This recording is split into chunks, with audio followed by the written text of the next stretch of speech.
Et peu à peu, toute la semaine, le CAC 40 a regagné un peu le terrain perdu. On est à 7700 points. Bonjour Eric. Bonjour mon cher David. Eric Lewin, rédacteur en chef des publications Agora. Rebond qui a de quoi étonner quand même. Alors on n'est pas non plus à 8500 points, mais voilà, on a regagné peu à peu le terrain. Il a de quoi étonner parce qu'on est toujours dans l'incertitude sur l'issue du scrutin dimanche. Et pourtant on dit bien que les marchés n'aiment pas l'incertitude.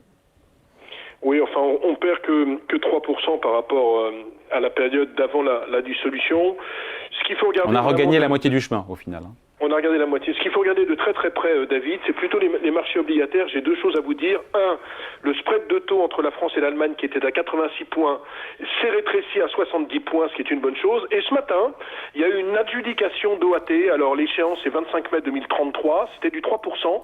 Il y a eu 4 milliards d'adjugés et en fait il y a eu 10 milliards de demandés, ce qui veut dire que les investisseurs internationaux sont toujours friands de dette française. Il faut savoir quand même que la dette française, la dette obligataire, c'est 3100 milliards, c'est le quatrième marché obligataire mondial, et on emprunte en tout cette année 285 milliards. Donc en réalité, à moins d'une surprise cauchemardesque, les gérants internationaux n'ont pas du tout envie de sortir de la dette française parce que ça pourrait leur occasionner des pertes abyssales. Donc c'est pour ça que paradoxalement, alors qu'on est dans la plus complète incertitude, le marché obligataire tient. Et donc si le marché obligataire tient, ça veut dire que le marché action a toutes les chances de tenir avec, on l'a vu, avec des accords qui ont beaucoup suscité des critiques entre les partis, ce qui fait qu'il y aura quoi, 80 triangulaires alors qu'il devait y en avoir 230 et qu'a priori, je dis bien, il n'y aura pas de majorité absolue pour le RN. Je dis a priori parce qu'on n'est pas sûr non plus que les électeurs se reportent sur les candidats soutenus par tel ou tel parti. C'est quand même assez compliqué, c'est vraiment de la tambouille. Et ça, c'est un scénario qui plaît aux marchés financiers, aux investisseurs, de ne pas avoir de majorité absolue RN ? Eh ben, écoutez, paradoxalement oui, parce que le programme du RN était ultra dépensier. On ne savait pas comment on allait le financer alors qu'on est dans une situation budgétaire compliquée, 110% de dette, 5% de déficit public. Donc en fait, ce qui plaît aux investisseurs, si vous voulez, c'est de se dire que si le RN n'a pas de majorité absolue mais une majorité relative, eh bien on va trouver des accords d'appareil. On reviendra à la tambouille de la 4e République. Alors c'est un peu un raisonnement quand même à court terme parce qu'il y a quand même le projet de loi de finances pour 2025, le fameux PLF qu'il faudra quand même discuter, il faudra avancer sur ce côté-là. Et moi, je vois pas quand même un budget complètement bloqué. Donc pour l'instant, on est à court terme. Donc les marchés, juste Eric, à court terme, les marchés s'accommodent d'une absence de majorité à l'Assemblée d'un Parlement divisé. Pour l'instant, on est dans ce cas de figure, avec le sentiment, si vous voulez, que en cas d'absence de majorité absolue, finalement, les choses vont continuer en l'état. Mais encore une fois, c'est un raisonnement à court terme. Après, il faudra vraiment savoir ce qui va se passer. Moi, j'ai toujours considéré qu'il fallait rien faire entre les deux tours des élections, et même depuis l'annonce de la dissolution, j'ai dit à corps et à cri qu'il ne fallait rien faire. Il faut toujours rien faire, avec aujourd'hui sur les marchés quand même, outre les élections politiques, le sentiment que la Fed pourrait baisser ses taux en septembre prochain. Vous savez qu'on avait prévu une baisse des taux en décembre prochain. Finalement, on ne parle plus du tout de ces sujets-là, vous avez raison. Là, ça fait un bail qu'on ne parle plus de Fed. Et donc voilà, ils pourraient baisser leurs taux en septembre, oui, écoutez, hier, David, S&P 500 et Nasdaq plus haut historique. Pourquoi ? Il y a eu des chiffres pas terribles. Il y a eu notamment les biens durables, commandes de biens durables, moins 0,5, et surtout un ISM des services qui est tombé à 48,8. Il est extrêmement rare de voir l'ISM des services sous 50. On est au plus bas depuis 4 ans. Et donc certains se disent que finalement on pourrait avoir sur le troisième trimestre une croissance économique autour de 1,5%, donc une nette décélération de la croissance.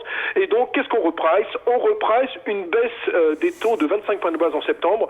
Je crois que vous savez, il y a des sondages qui sont faits aux États-Unis. On était à 12% la semaine dernière. Maintenant on est remonté à 75% qui plaident pour une baisse des taux en septembre. Et donc quand vous faites la conjonction de ces deux événements, avec en plus aujourd'hui la bourse américaine qui est fermée puisque c'est la fête de l'indépendance le 4 juillet, vous avez des marchés qui se comportent bien, mais en tout état de cause, je vais vous dire une chose, moi si je suis investisseur aujourd'hui, je ne fais strictement rien, je regarde Wimbledon, je regarde l'Euro de football, je regarde le Tour de France, mais très franchement je pense qu'il est extrêmement dangereux d'être sur les marchés en ce moment.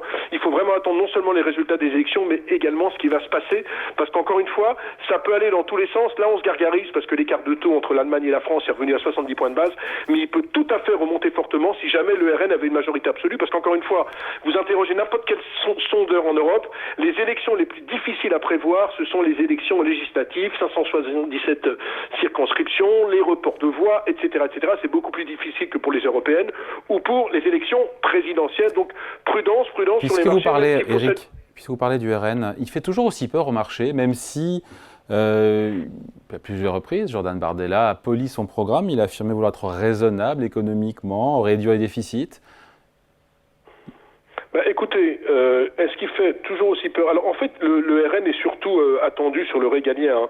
Les gens qui votent RN... Je parle d'un point de vue des marchés, des investisseurs étrangers. Oui. Non, mais je vais aller jusqu'au bout de mon raisonnement. Les gens qui votent RN en France, c'est surtout pour la sécurité. Le RN à la base, c'était, vous vous rappelez, c'était sorti de l'euro, etc., etc. Maintenant, ils ont complètement aseptisé leur discours, si bien que si on fait un parallèle avec les années 80-90, en fait, c'est le discours du RPR de l'époque Pasqua des années 90. Donc c'est vrai il fait bien moins peur aux investisseurs. D'ailleurs, vous savez, je crois qu'il y a même des petits patrons français qui se disent que finalement, le RN, c'est pas si mal que ça. Alors moi, je veux pas rentrer dans cette prospective, mais c'est vrai qu'on a le sentiment que autant si vous voulez le front de gauche, la NFP, a un langage très dur, il faut taxer les riches, on dépense à tous azimuts et on fait un peu n'importe quoi en termes de programme, autant on sent très bien que le RN, il est un peu dans les starting blocks, c'est-à-dire que grosso modo il veut le pouvoir et il se rend bien compte qu'il peut pas faire n'importe quoi parce qu'il y a des contraintes budgétaires et donc il y a certains investisseurs qui se disent que finalement, je dis bien certains investisseurs, que finalement un RN au pouvoir, mais pas avec une majorité absolue, ça serait pas si dramatique pour l'économie et donc voilà pourquoi les marchés rebondissent depuis lundi. Quel scénario, on finit là-dessus, possible dès lundi matin à l'ouverture des marchés sur le CAC 40? Tout dépend, mon cher David, des forces en présence. Si on a une majorité vraiment absolue et forte pour l'ORN, je pense que les marchés baisseront, avec un écart de taux entre la France et l'Allemagne qui va revenir vers les 85 points.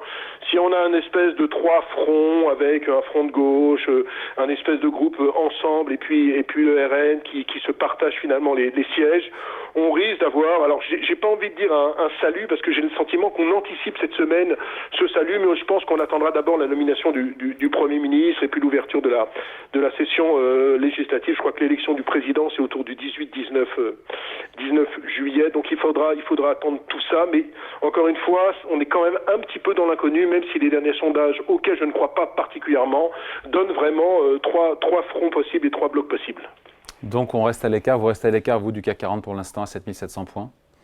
Eh bien écoutez, je reste à l'écart, oui, parce que ça remontait, il fallait acheter la semaine dernière, mais à 7500 points, je pense qu'on peut rester à l'écart. Tous les scénarios sont possibles.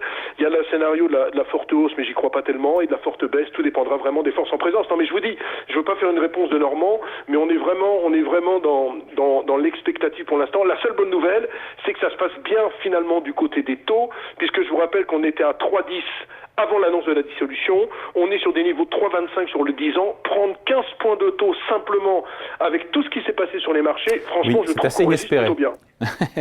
Évidemment, on résiste plutôt bien avec tout ce qui s'est passé. Si je vous avais dit, David, que le RN serait en tête il y a 6 mois du premier tour des élections législatives, on aurait tous parié sur un taux à 10 ans à 4%.